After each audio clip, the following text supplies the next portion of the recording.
Olá, sejam muito bem-vindos. Hoje a gente vai mergulhar em um tema fascinante, aqueles padrões que guiam nossas ações, sabe? Muitas vezes sem que a gente nem se dê conta.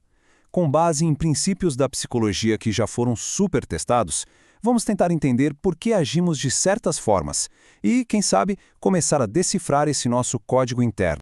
Pensa bem, quem nunca se pegou adiando algo super importante? Ou então, fugindo daquela conversa que dá um frio na barriga, de novo e de novo. Pois é, isso não é só um acaso, não. São padrões que a gente aprende. E olha, sacar a lógica por trás disso tudo já é o primeiro e talvez o mais importante passo para mudar alguma coisa. Então, vamos lá, vamos fundo nisso. O nosso comportamento não aparece do nada magicamente. Na verdade, ele é todo moldado, é aprendido, e ele é reforçado com o tempo, sabe? Por um sistema de consequências que, na maioria das vezes, a gente nem percebe no dia a dia. Bom, a base de tudo isso é um conceito chamado condicionamento operante.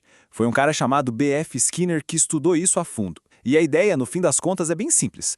Tudo aquilo que a gente faz e que gera um resultado bom, a gente tende a repetir. Agora, aquilo que a gente faz e que dá ruim, a gente tende a evitar, né? Nossas ações basicamente operam no mundo e o mundo molda elas de volta.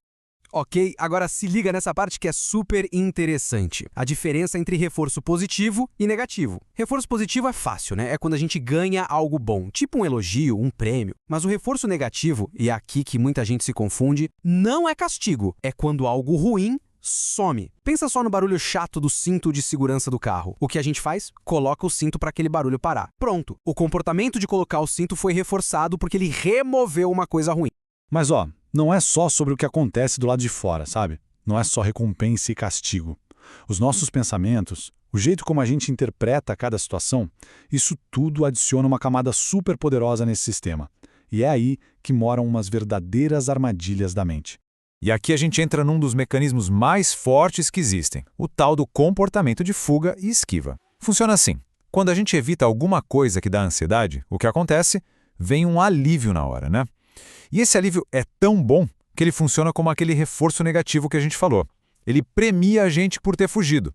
Aí, da próxima vez, a chance de fugir de novo é ainda maior. O grande problema é que fazendo isso, a gente nunca aprende a lidar com a situação de verdade. E o medo? Bom, o medo só aumenta. Isso nos leva a um ponto-chave do material que a gente está analisando. É um ciclo que se alimenta sozinho. Ficar evitando as coisas o tempo todo não resolve nada, pelo contrário, só piora. A pessoa vai se afastando cada vez mais daquilo que incomoda, até que o mundo dela vira um cantinho bem pequeno, sabe? Um espaço definido só por aquilo que ela tem medo de enfrentar. Para a gente entender como isso funciona na vida real, nada melhor que olhar para alguns exemplos, né? Vamos dar uma olhada rápida em 2 casos de terapia que mostram direitinho esses princípios funcionando. Primeiro, tem o caso de um homem, vamos chamar de C, de 28 anos. Ele era agressivo, mas essa agressividade não era a essência dele. Era, na verdade, uma resposta de fuga que ele aprendeu. A história dele é de um controle muito, mas muito forte por parte da mãe. Então a agressão virou um jeito bem ruim, que ele encontrou para tentar se livrar desse controle e do pavor que ele tinha de ser abandonado. Depois tem a Amy, de 32 anos. A queixa dela era que sentia que as pessoas usavam ela. Essa dificuldade enorme que ela tinha de dizer não, de colocar limites, era na verdade um comportamento de submissão. Ela aprendeu a ser assim para fugir de castigo e de rejeição, coisas que, infelizmente, fizeram parte da vida dela desde criança. E essa tabela aqui mostra o padrão num jeito muito claro. Dá uma olhada. Cada evento importante na vida dela foi uma forma de punição. O abandono, as ameaças, a humilhação na escola. A lição que a Amy aprendeu com tudo isso foi uma só e bem dura. Para sobreviver e se aceita, ela tinha que ser boazinha. Tinha que agradar todo mundo, o tempo inteiro, custe o que custar. Mas a notícia boa é que, se esses comportamentos todos são aprendidos, quer dizer que eles também podem ser desaprendidos. E a terapia, nesse ponto, entra com uma caixa de ferramentas bem poderosa para ajudar a construir padrões novos, mais saudáveis. Uma técnica que é um clássico para isso é a dessensibilização sistemática. É um processo que tem uma lógica bem clara. Primeiro, a pessoa aprende a relaxar de verdade, corpo e mente. Depois, ela monta uma lista dos medos, tipo um ranking, do mais tranquilo para o mais apavorante. E aí, aos pouquinhos, ela vai se expondo a cada um desses medos, mas usando as técnicas de relaxamento para a ansiedade não tomar conta. É quase como treinar um músculo para reagir de um jeito novo. Outra ferramenta que parece até simples demais para funcionar é a modelação. A ideia é, basicamente, aprender observando e imitando outras pessoas.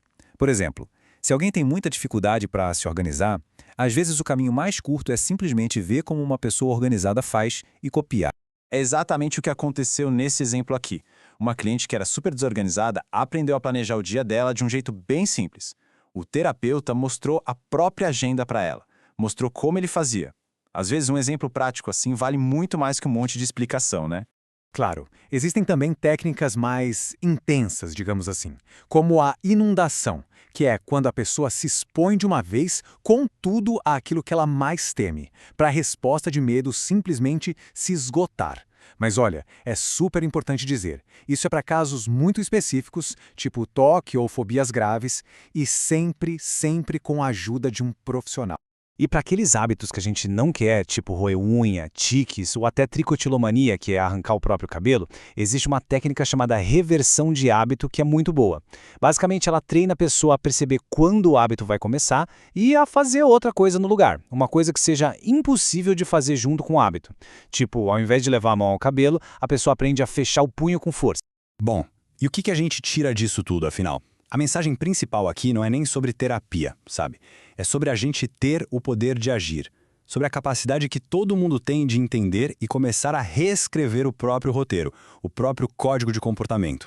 Então, vamos amarrar as pontas. Nosso comportamento não é uma sentença, ele é aprendido. E justamente por ser aprendido, os nossos pensamentos e a nossa coragem de encarar o que dá medo em vez de só fugir podem mudar o jogo.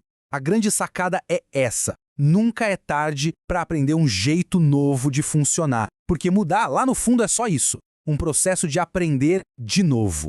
E olha que legal, essa mudança pode durar. Tem estudos que mostram que mais da metade das pessoas que fizeram treinamento de reversão de hábito ainda estavam com os resultados positivos depois de 2 anos. Isso prova que as novas habilidades, quando a gente aprende de verdade, ficam com a gente. Elas passam a fazer parte de quem a gente é.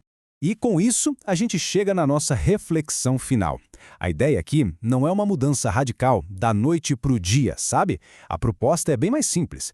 E se, a partir de hoje, só por curiosidade, a gente começasse a observar um pequeno padrão nosso, sem se julgar, sem pressão nenhuma para mudar, só observar, porque talvez o primeiro passo para reescrever o nosso código seja, antes de mais nada, aprender a ler o que já está escrito.